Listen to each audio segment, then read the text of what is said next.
And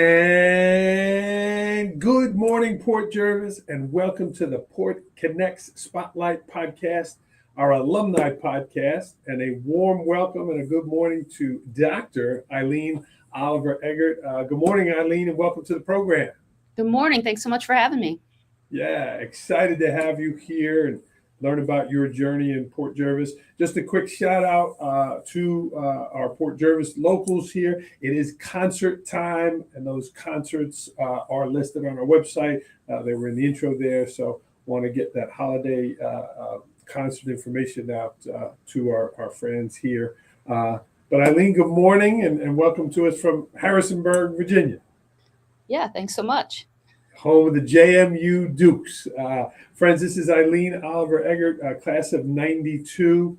Eileen, you came highly recommended by your former coach, George Rollman, here. So tell us about this new job and the new position you have at JMU. Yeah, so I just came aboard the fall semester of 25 to JMU as an assistant professor. I am in the Ed Leadership Department for the College of Education. As an assistant professor, I'm involved in teaching, scholarship, and service. And that really provides me a lot of opportunities to work with educators who are seeking administrative certification. And I also get to work with in-service folks as well who are already in positions. I provide professional learning opportunities. As a matter of fact, later this afternoon, I'm running a session for the Virginia Assistant Principal Institute. We're doing our virtual session today. To provide professional development for assistant principals across the Commonwealth of Virginia. So it's been an amazing transition coming from K-12 education into higher education, and I've been thrilled with what I've been able to do here at JMU. Congratulations there. That's a great leap for you, and certainly training the leaders now, right? You were working directly in schools, and now you're leading the leaders there. Awesome. So, Eileen, I've been a building principal here in Port 20 plus years, surviving and thriving through it. What characteristics would you say in leadership that school leaders need to be an effective school leader? Well, I'm a very firm believer in servant leadership. I felt that as a school principal, my biggest role was to support the teachers so that they could support the students directly. So that was my passion, to be able to provide those supports, instructional supports, social, emotional, all those kinds of things, to give the teachers what they needed to be successful in the classroom. Awesome. And how did you, when did you get into being a principal yourself? Was that as a youngster? Was that something that you had thought about? Did you want to be a teacher growing up here in Port? Tell me about that journey. Yeah, so I knew most of my academic career that I wanted to go into education. I was definitely positively impacted by many, many teachers that I had in my K-12 career. I went to Sullivan Avenue Elementary, Port Jervis Middle School, and the high school, and I always had wonderful teachers along the way who inspired me.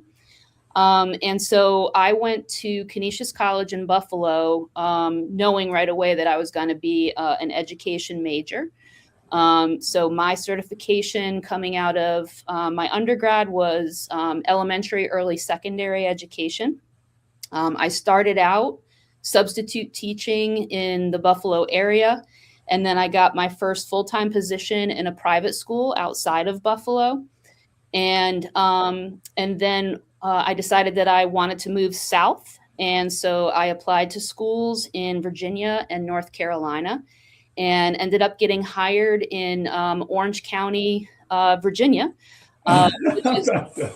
Which is right in the middle of Virginia.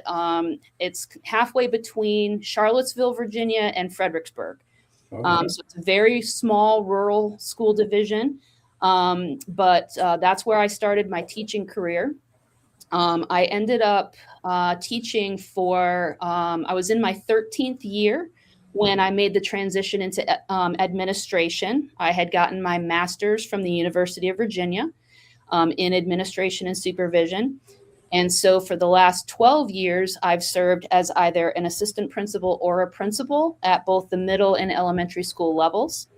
And then a couple years ago, I started to do adjunct work, teaching a principalship course for James Madison University. And then a full-time position opened up, and I ended up getting the position, and that's how I landed here at JMU. Awesome. Awesome. Congratulations there. Friends, if you are watching live, jump in the show, say hello. Again, I know a number of your former coaches are watching here, and people were excited that you were joining us today. Your cousin Nick Chuckrin was on last year as well. Eileen, let's take it back a little bit to your time in Port.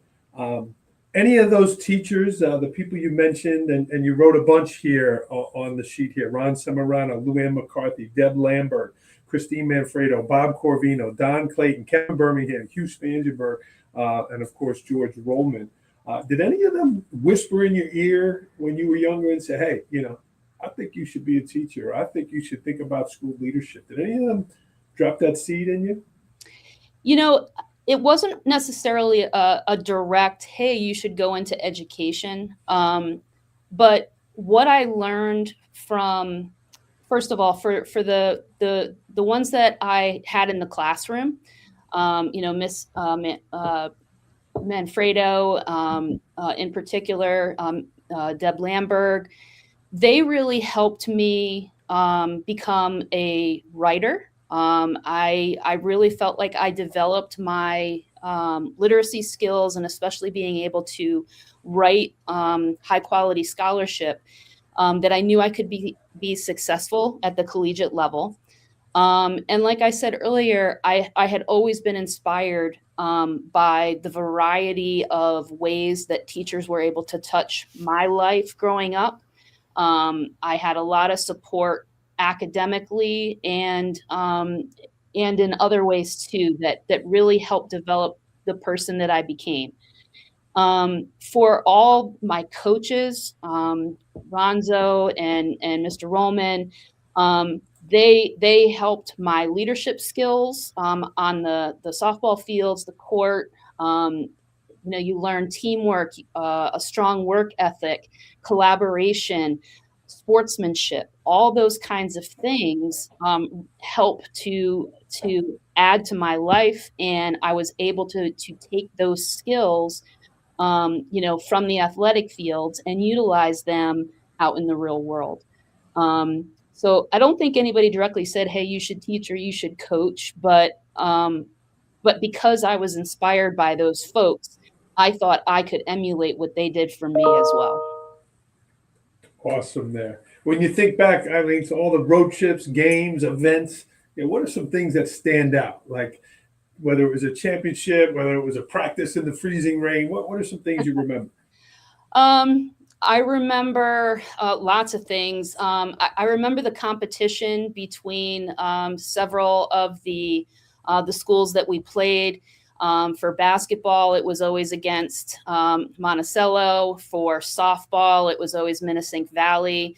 And so playing competitive games against those schools and others, I was able to be a part of a couple of teams. I was on the softball team when they won a Section 9 title. I believe that was 1990, and I was a sophomore. And we made it to several finals, for semifinals or finals for Section 9 for basketball, but we never got the championship, and that always ate me up a little bit. But we gave it our all every year, and I had really great friendships with the girls who I played with, and I'll never forget those ladies as teammates and friends growing up. So when I think about my time in Port, I always go to athletics because it was such a big part of who I was. As a student athlete, I really valued that time. and enjoyed learning from my peers and my coaches so much. So those types of competitions and friendships, I really valued my entire time there, and I still reflect upon it now. Awesome. Eileen, as a principal, when I was reviewing a resume, I might see team captain, played sports in college, was a captain in high school. And those would jump out at me as like, hey, this person's a competitor. This person has resiliency. Do you see a correlation in that, training principals and assistant principals in their resilience and their strength as a leader if they played, sports in school? Yeah, absolutely. I think especially for women, I think female athletes learn a lot about leadership on the court or the fields, and they're able to take that into the professional world. I know a lot of my strengths as a leader came from the fact that I learned that teamwork and that work ethic growing up in Port.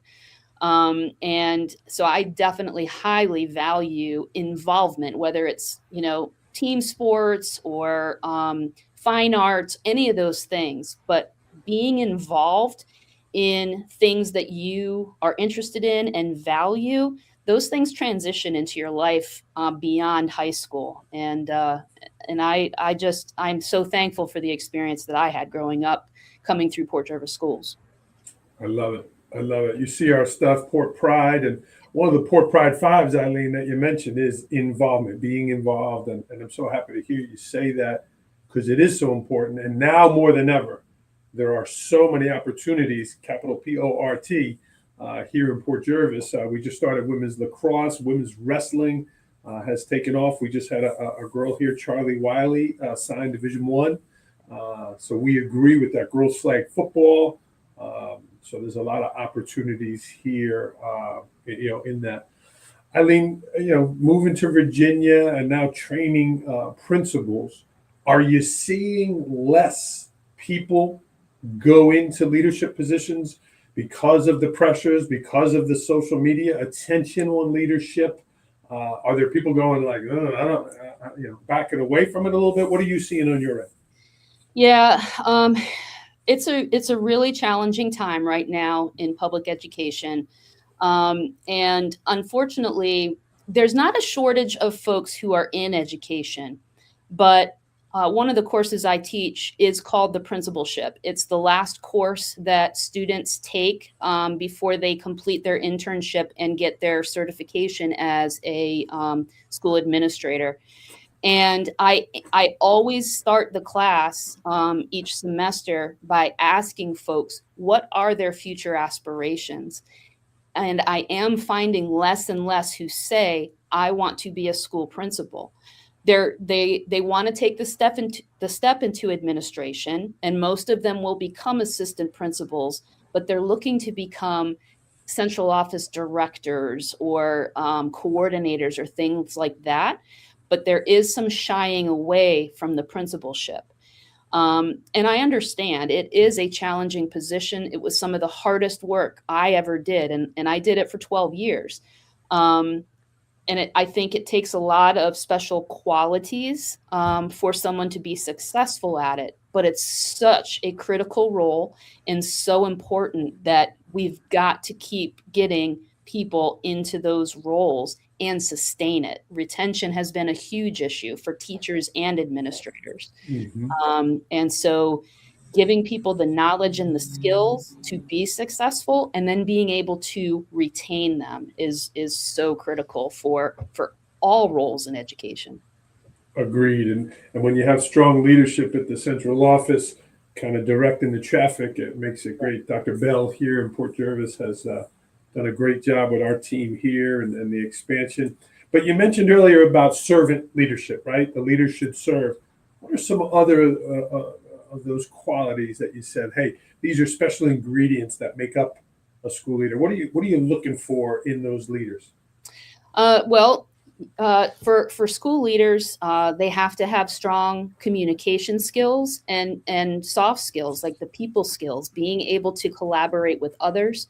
And you have to have a clear vision for what you want your school to achieve. So that means you need to know yourself and your own strengths as a leader so that you can use those strengths to build the team around you. You cannot be successful as a school principal by yourself. So you have to build that team around you, and being visible, and setting the model, and those high expectations for everyone in the school, the students, the staff, everyone. All those things are so important to be successful as a principal. Awesome. Well said. I concur. Eileen, another part of your job, right? You're leading this assistant principal summit. Or the institute. You're setting up the professional development, and a lot of times educators hear professional development and it's just like, oh, it gets a bad rap. It's something they have to do versus they get to do. How do you design, bring in, and say, yes, this is going to be helpful for you? What does good professional development look like in your eyes? So the professional development that we do for the Virginia Assistant Principal Institute is very much targeted to the needs of Virginia assistant principals. And so, first of all, it's structured in a hybrid model. So we do a combination of in-person and virtual sessions to meet that busy schedule of our assistant principals. We bring in outside speakers and scholars who can address areas that have been identified as areas of need. Our specific program, we work in collaboration with the Virginia Department of Education, and a great deal of our funding actually comes from the Special Education Department of the VDOE.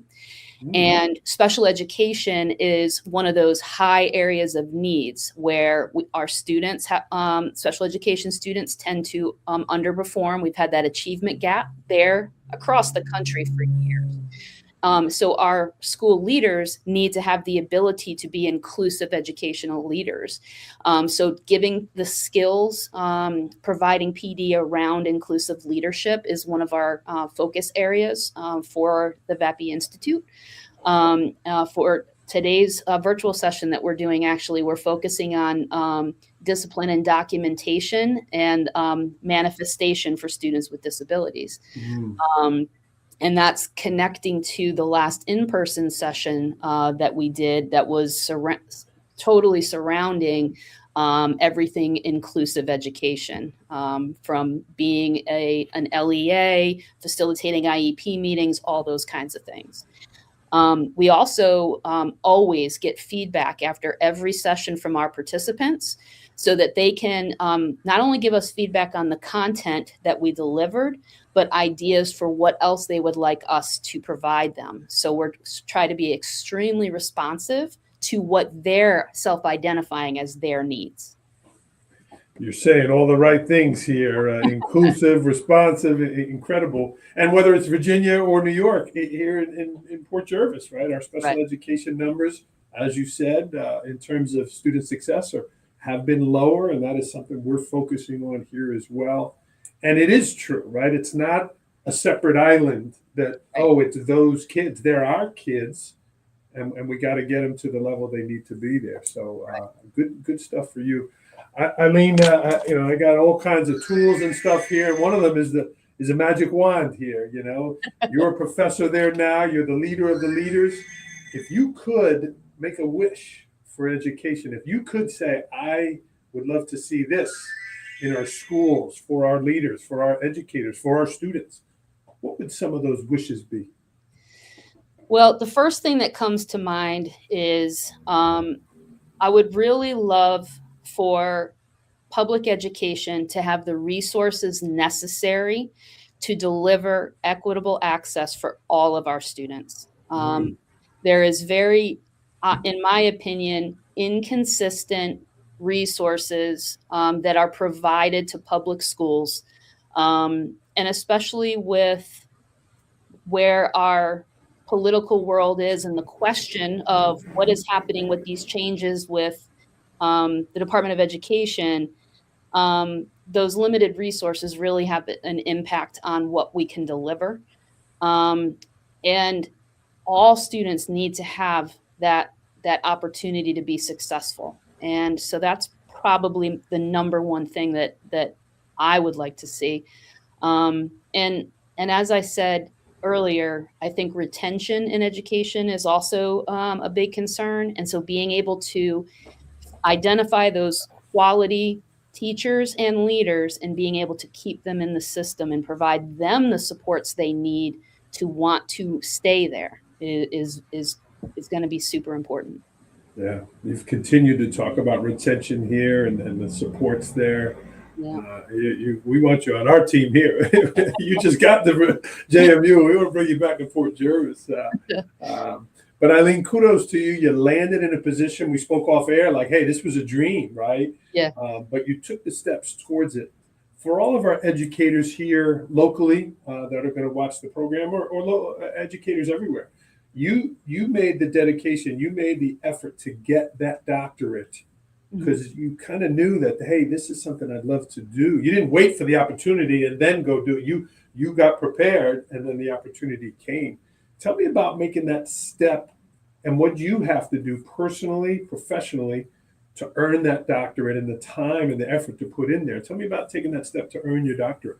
Sure. So when I was working on my master's degree, I was at the University of Virginia, and I had the opportunity to work with several professors there who were very supportive and inspiring. I never really felt like I was challenged to think and really apply myself in that scholarly kind of way until I got to UVA, as far as college goes. I had always been a good student, and so I didn't have to try real hard to be successful.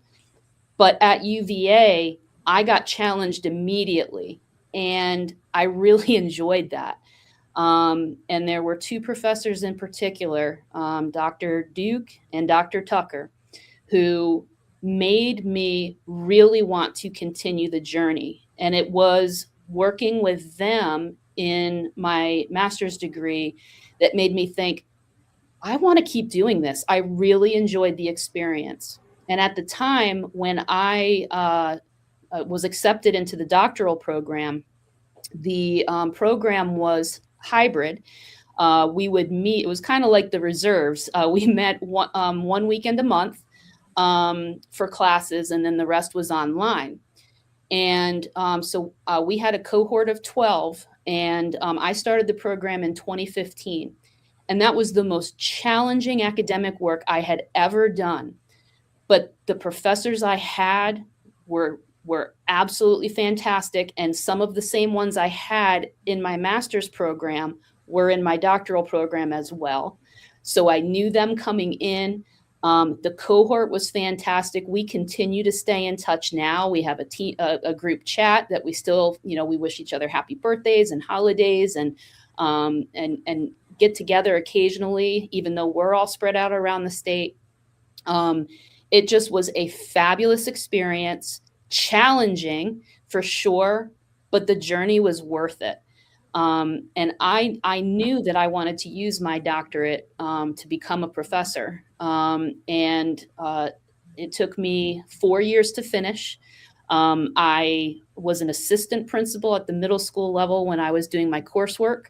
Wow. And I did all the things you're not supposed to do when you're doing a doctorate. I bought and sold a house. I changed jobs. I had surgery. You're not supposed to do those things. No, that's on the no-fly list. Yeah, but I still was able to persevere, and I graduated in December of 2019. And then here, 6 years later, that doctorate provided me the opportunity to move into an assistant professorship.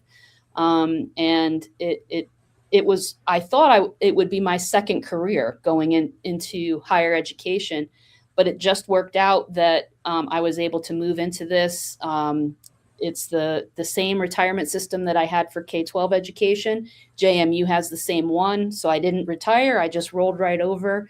And now I continue to support K-12 education, but in a different way. So I'm still involved. That's awesome. Congratulations there. Eileen, a lot of people shy away from that great challenge or that really hard thing, right? Or maybe it's that professor that's very, people say difficult, but you seem to be attracted to that strength and the professionalism of those people who inspired you. Mhm. Yeah, and I tell you, I think so. I was the only girl in my family of four brothers, and we were all involved in athletics. And I think that competitive nature really helped me to want to take on challenges. And I do think that I naturally fall into leadership roles, and so just continuing to want to pursue my my degrees and things that would qualify me to be leaders in education, it just was natural, and I just kept pursuing it. Yeah, awesome. Friends, this is Eileen Oliver-Eggert, a class of 92, Port Jervis graduate. If you are watching live, jump in and say hello. Coach Rollman's watching. And again, thank you, George, for recommending Eileen.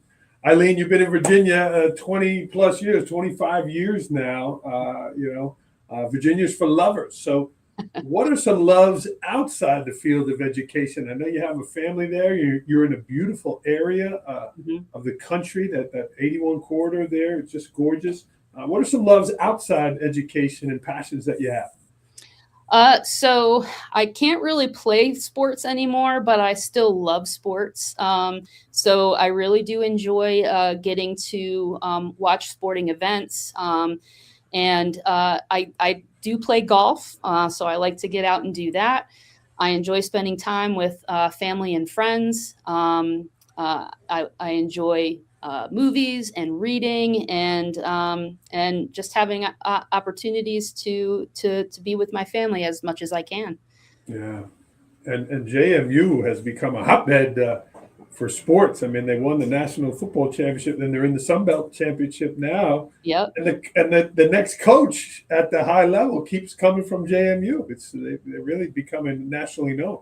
Oh yeah, this weekend's huge for me. So JMU plays the Sun Belt Championship tomorrow in football, and then on Saturday UVA is playing the ACC Championship for football. So my Wow. alma mater and my current employer are both rocking it in the sports world. Yeah. And interesting, your professor at Virginia, his last name was Dukes or Yeah, Duke, which is, JMU Duke. So he should transfer to JMU. right. Fit He's right in. he has since retired, but he still serves as like a mentor for me, and we always joked because I had his I'd taken 7 different classes with him over the Wow. course of my master's and my doctorate, and so we always joke that my diploma is actually from Duke University. Ah, tying in all the ACC there. That's Yeah. right. Yeah. Awesome. Well, Eileen, this was fun. You and I could talk school leadership forever. But anything else you wanted to share? Um, just I appreciate that Mr. Rollman had recommended me getting a chat. I will tell you, no matter how much of my life I have spent away from Port Jervis, it will always be my home, and I know that I am who I am because I grew up with my family in Port and got to work as a student and an athlete with so many wonderful people through the school system. So I'm grateful for this opportunity, and I'll always be proud that I came from Port. Yeah. Awesome. Well said. Eileen, here in 2026, we want to bring our alumni closer together, more connected. We are going to launch the Port Jervis Alumni Association and build connections with our alumni. For example, if there is a young person who wants to become a school administrator, if there is a young person who wants to go to school in Virginia, right, they would be able to research you and meet you, and if you signed off, they would be able to contact you and ask you about the profession. We want to build our own kind of Port Jervis LinkedIn to help connect people. So that's coming to a theater near you here in 2026. So. Yeah, I'd be happy to help with that. And I'll tell you, I've had 3 different family members actually move down to Virginia, Nick being one of them, and ended up working in the same school system that I started in. Wow. So happy to be a contact and a resource for folks, whether it's wanting to move out of state or just questions about education in general, I'm happy to help. Awesome. Eileen Oliver-Eggert. Eileen, we didn't win the basketball Section 9 championship. We did win the volleyball Section 9 championship this year. Our lady volleyball players there, so happy to share that. You touched on it, Eileen. You kind of had said it, but Port Pride is everywhere here. We literally wear it. We promote it. We live it.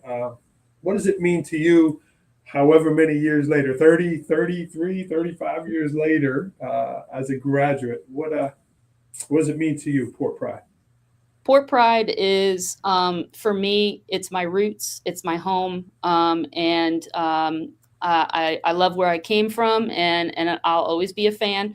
Even though I live far away, it's just, I'm grateful that I grew up there, and I really would love the opportunity to support anybody from the area. So I hope to hear from you guys again in some way. Yeah, support, capital P-O-R-T, for sure. That's right. You did great today, Eileen, and it was a lot of fun. I wish you the best in your position. Yeah. It is an important, if the principal is successful in their district, that trickles down to a lot of people. If the principal is struggling in their district, that creates a lot of challenges and problems for everybody. So you have an important job training those leaders out there. So thank you for your leadership in doing the work that you're doing. Yeah, no worries. You can't have a strong school without a strong principal. Agreed. And we're blessed and fortunate here now. 2 Port Jervis alumni are our principals, our 2 women leaders here. Eileen Cook is in our middle school. She is the principal there, and Emily Mesnick at HBE, both Port Jervis graduates leading here in our school. And Dr. Bell is our first Port Jervis graduate who is superintendent. So the Port roots are deep here. Yeah, that's excellent. Awesome. All right, we're going to let you go. This is Eileen Oliver-Eggert, everyone. Eileen, you did great today, and it was nice to chat with you. And congratulations. Good things happening. So, friends, it's a Port Pride Friday tomorrow. Wear your black and red, and then it is holiday concert season coming here next week as well. So, Eileen, keep surviving and thriving, and thanks for all the work you're doing. All right, thanks so much. You take care. We'll stay on the line a second. Port Jervis, keep rolling, friends.